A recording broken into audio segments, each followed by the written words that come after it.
다중 채무자가 250만 명이라고요. 이렇게 되면 당연히 금융위기가 터질 것 같다는 거 짐작할 수가 있습니다. 그래서 제가 곧 금융충격 터진다, 금융충격 곧 터진다고 이렇게 표현을 쓴 겁니다. 야, 이거 예상보다가 여러분 심각합니다. 이게 각 기관들마다 말입니다. 다중채무자에 대한 우려감, 또 가계부채나 혹은 자영업자 부채에 대한 우려감 계속 나타내면서 부채 폭발의 위험이 있다, 이런 얘기 계속 해왔잖아요. 그런데 지금은 좀 더 강해진 것 같아요. 이번에는 말입니다. 이번에는 여러분 나이스 평가 정보라고 해서요. 신용평가기관입니다. 이 신용평가기관에서 쉽게 말하면 가계부채가 위험하다, 이 말을 나타냈다는 이야기인데, 그 핵심이 말입니다. 사업자 대출과 동시에 가계대출을 가진 차주 비중이 12.7%라고 지금 분석 보고서를 냈습니다. 12.7%란 이 숫자, 여러분 결코 낮은 숫자가 아닙니다. 이 숫자가 가계대출자 중에 251만 명이 이 사업자 대출을 동시에 받았다는 이야기인데, 지표로 보면 사실 섬뜩합니다. 여러분 보세요. 2020년 1분기를 보면 말입니다. 이게 사업자 대출을 동시에 가지고 있으면서 가계대출을 가지고 있는 차주 비중은요 8.7%였습니다. 근데 불과 말입니다. 2년 사이에 4%포인트가 늘어났습니다. 불과 2년 사이에. 그래서 12.7%인데 이 12.7%라는 숫자도 실제 가계대출 차주 1933만 3천 명 중에 251만 9천 명이 된다는 사실입니다. 이게 엄청난 부채 위험성이 있다는 뜻이에요. 여러분도 알다시피 나이스 평가 정보면 신용평가 기관에서 지금 부채가 위험하다 그러면서 말입니다.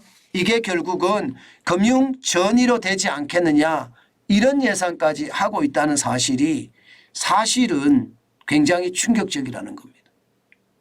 제가 여러분들에게 말씀을 드렸죠. 가계부채가 위험하다, 그중에서도 자영업자 부채가 진짜 심각하다, 이렇게 말씀을 드렸습니다. 바로 그것을 나이스 평가 정보는 분석한 겁니다. 실제 말입니다. 가계대출 잔액은요. 지금 2022년 4분기 보면 1749조 3천억 원입니다. 이게 3분기보다 줄어들었어요. 1756조 8천억 원에 비하면 7조 5천억 원이 줄어들었습니다.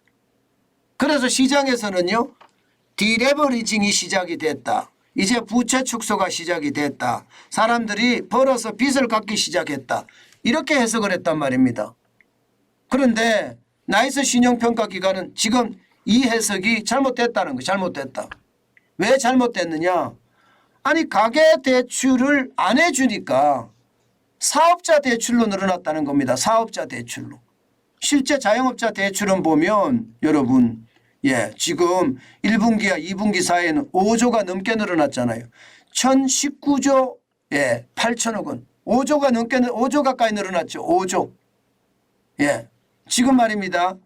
3분기에 1014조 2천억 원이었는데 4분기는 1019조 8천억 원이니까 5조 가까이 늘어났습니다. 이것을 두고 말입니다. 시장에서는 이거 디레버리징 아니야. 부채 축소가 아니라 결국은 가계대출을 안 해주니까 사업자 대출로 내는 거야. 그렇기 때문에 이거는 부채 리스크가 오히려 커졌다고 봐야 되는 거고, 이것이 금융권 전반으로 전이가 되고 그 부채 리스크가 터질 수도 있다. 지금 이렇게 이야기하고 있는 겁니다. 저는 가계대출을 못 받으니까 결국 사업자 대출로 이게 돌렸다는 이야기인데 이것은 결국 말입니다. 시장의 위협으로 작용할 거라고 생각을 합니다. 예, 나이스 평가 정보는요. 여기서 끝나지 않았습니다. 이렇게 디레버리징이 사실상 아니다. 이건 착시다. 이렇게 이야기는 했지 하면서 말입니다. 더 중요한 것은요. 이자 부담에 대한 이야기를 했습니다. 이자 부담이 지금 굉장히 높다는 거예요. 현재 기준금리는 3.5%이지만 GDP 대비 이자 상환 부담 비율은 4.5%까지 올라간다는 겁니다. 이게 말입니다. 금융위기 때 2008년 8월이거든요. 그때는 기준금리가 5.25%였는데 그때하고 지금이 이자 상환 부담이 똑같다는 겁니다. 거의 똑같다는 거예요. 4.5%로 거의 비슷하다는 겁니다. 이것은 여러분 지금 우리는 이자 부담 비율로 봤을 때 지금 금융위기를 겪고 있다는 뜻이에요. 문제는 금융위기는 2008년 8월이면요. 2008년 9월 25일 날 금융위기가 빵 하고 터졌잖아요. 그죠? 리먼 브러더스 사태가 그때 터졌으니까요. 저는 이것을 보면서요. 지금이 굉장히 큰 위기구나 이렇게 생각할 수밖에 없습니다. 왜냐하면요. 기준금리가 5.25%일 때 이자 상환 부담 비율이 4.5%인데 기준금리가 3.5%인 지금 이자 상환 부담은 4.5%다. 이 말이거든요. 그럼 결국 말입니다. 이자율이 더 높았을 때 금융 이자 상환 부담 비율과 이자율이 더 낮은데 이자 상환 비율이 많다는 것은 부채가 그만큼 많이 늘어났다는 뜻입니다. 부채가 그만큼 많이 늘어났다는 뜻이니까 이것은요. 폭발의 위험성이 있다. 지금 이렇게 이야기하고 있는 겁니다. 특히 말입니다. 연체율이 쭉쭉 높아지는 이금융권의 어떤 비율이 대출 만기 연장하고 겹쳐지게 되면 결국 말입니다. 이금융권을 중심으로 부실이 확산될 가능성이 높아진다. 이렇게 이야기하고 있습니다. 여러분 부채에 대한 위기는 제가 여러 번에 걸쳐서 말씀을 드리고 있는데요. 그때마다 좋지 않은 지표들만 계속 나온다는 사실입니다. 그중에서도요. 정부가 분석하는 것보다가 신용평가기관이 분석하는 것은요. 이게 생존을 두고 분석하는 거라고 저는 보거든요.